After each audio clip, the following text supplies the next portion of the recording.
Ladies and gentlemen, welcome to the video. I'm GetGoodGuy, or slowly recovering guy, as I do think I'm just about working my way back to normal health, meaning that I have another news update video for you today for Battlefield 5, and when I'm back to my normal self, the usual, longer, more creative content will return along with these informative videos. Hopefully that'll keep you all happy in terms of the different content that you enjoy. So, what I have for you in this video are two separate topics. The first isn't exactly fresh news, but rather information that almost nobody is aware of, and it's weird that it isn't explained actually in the game itself. And then the second piece of information is a bit of an update to some news I broke a few days ago about the company coin bug, plus Tides of War progression, which could affect your experience of the fresh chapter coming in a few days. So we'll start with the information that the community at large just seemingly doesn't know. So Battlefield has two settings that supposedly help the player to hit the target. Those two settings are aim assist auto rotation and aim assist slowdown. Auto rotation pulls your crosshair to the target if you aim close enough to them. That snap to target feel that you get in some games. Whereas slowdown is that sticky feeling you get when on target, basically helping you to keep them acquired by slowing down your aim around the enemy. For the most part, it's the first setting, auto rotation, which has caused controversy within the Battlefield community, predominantly from PC players saying that console is bad because of this setting, etc. Although there are console players who look down on others who use this setting. Personally, I don't care what people use if it's in the settings, much like I don't really care what weapons people use either. If it's in the game, then fair enough. It's up to DICE to balance things. I personally have had auto rotation turned off in BF5 from day one, and I've switched between having slowdown on or off for reasons we'll come to later. Now I'll show some example footage of auto rotation being turned on in Battlefield 1 so you can get a feel for what it looks like. You can't see it constantly as I didn't really abuse it too much most of the time, and I generally prefer to drag shot, but you can see it here and there. And this is of relevance because while it impacts your play in BF1, the setting in Battlefield 5 has been entirely pointless where multiplayer is concerned. I turned mine off in BF5 because I just couldn't get my aim to feel right initially, and it turns out that the auto rotation setting only applies to single player. Yep, single player only, story mode. You might say, well, why doesn't it say that anywhere in the settings? Why doesn't the actual name imply that? Why has that been changed from BF1 without it being made clear? And I have to say, I don't know to all of those questions. But so you know I'm not just fabricating this seemingly strange information, I'll take you to the source. Julian Manilov is an engineer at DICE LA,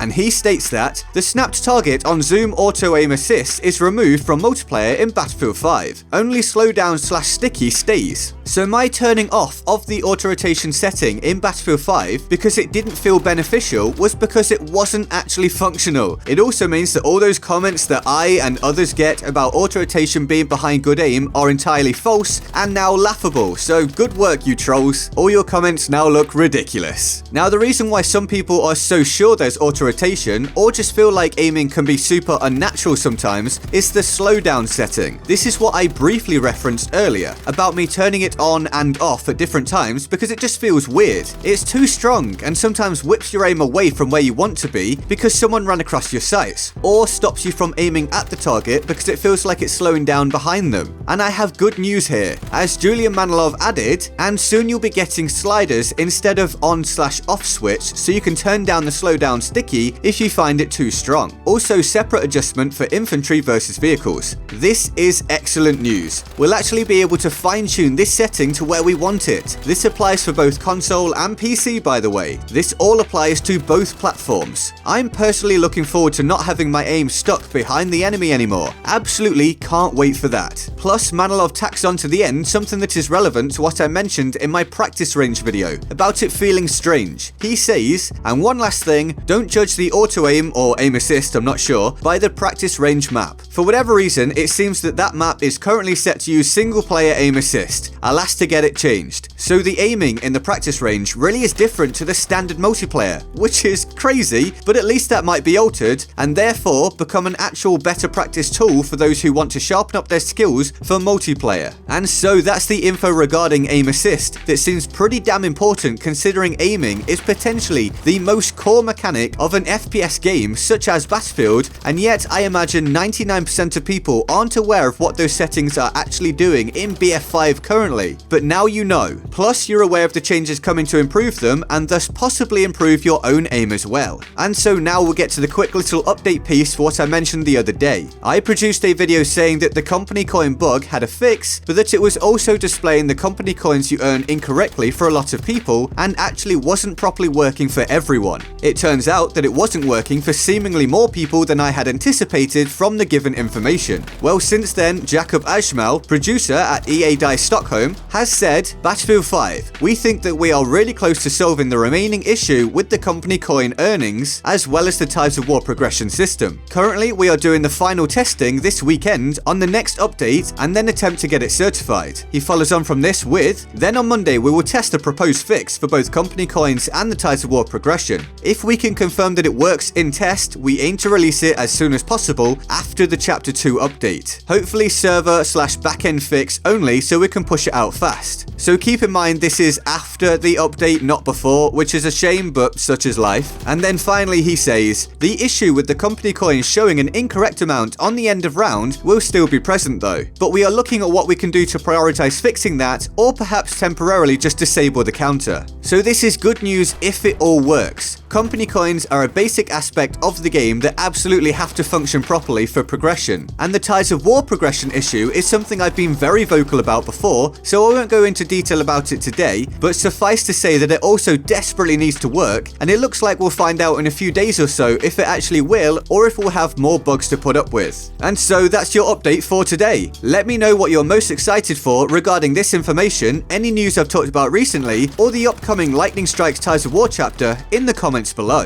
I hope you enjoyed the video. If you did, feel free to like, subscribe, turn on notifications, and join my Discord server in the description and my pinned comment. Here's the Board of Awesome for the epic people who support the channel on Patreon. They're all absolute heroes, and I love them all deeply and often. If you want to join them on the Board of Awesome, the link to the Patreon page is in the description and my pinned comment. And with that all said, I'm GetGoodGuy, and I'll see you next time. Laters.